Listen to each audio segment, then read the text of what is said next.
PM Modi ने 140 करोड़ देशवासियों के नाम पत्र लिखकर अपने 10 साल के कार्यकाल की उपलब्धियां बताई हैं। लेकिन इस पत्र में उन्होंने ना तो राम मंदिर का जिक्र किया है और ना ही नागरिकता संशोधन बिल यानी सीएए का।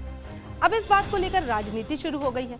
दरअसल 15 मार्च को देशवासियों यानी अपने प्रिय परिवारजनों को संबोधित करते हुए पीएम मोदी ने एक पत्र लिखा।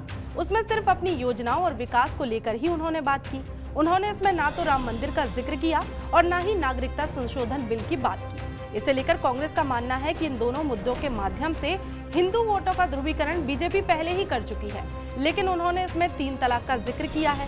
इसका साफ मतलब है कि अब बीजेपी दूसरे धर्म के लोगों को अपनी ओर आकर्षित करना चाहती है और ये एक राजनीतिक चाल है। क्योंकि अब चुनाव आ गए हैं तो अब राम मंदिर का जिक्र उस पत्र में नहीं किया गया है, क्योंकि हिंदुओं को वो बरगला चुके हैं। अंधभक्ति का एक फैलाव देश में हो चुका है और सीएए का जिक्र इसलिए नहीं करना चाहते थे कि मुस्लिम वोट उनको वापस चाहिए, उनको नाराज़ नहीं करना है।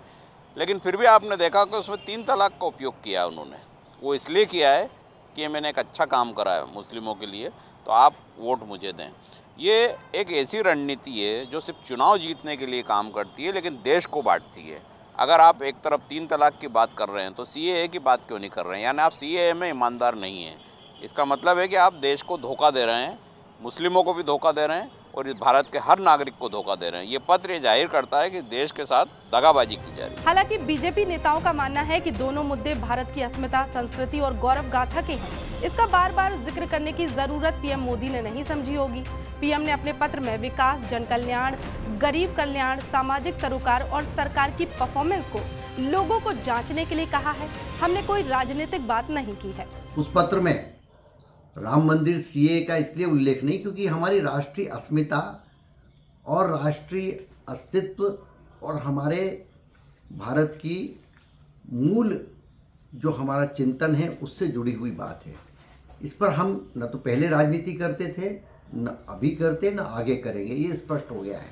इसलिए जो लोग आरोप लगाते हैं कि हम इन मुद्दों पर राजनीति करते हैं, हम किसी भी ऐसे मुद्दों पर राजनीति नहीं करते जो राष्ट्र से जुड़े हों, जो राष्ट्र के हित में हों।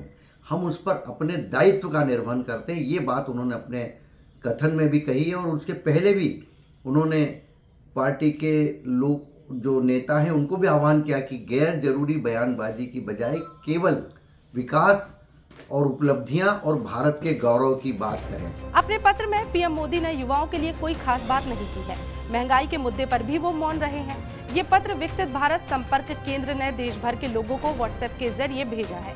पीएम के सोशल मीडिया अकाउंट पर भी ये पत्र पोस्ट कर योजनाओं के बारे में सुझाव और विचार मांगे गए हैं।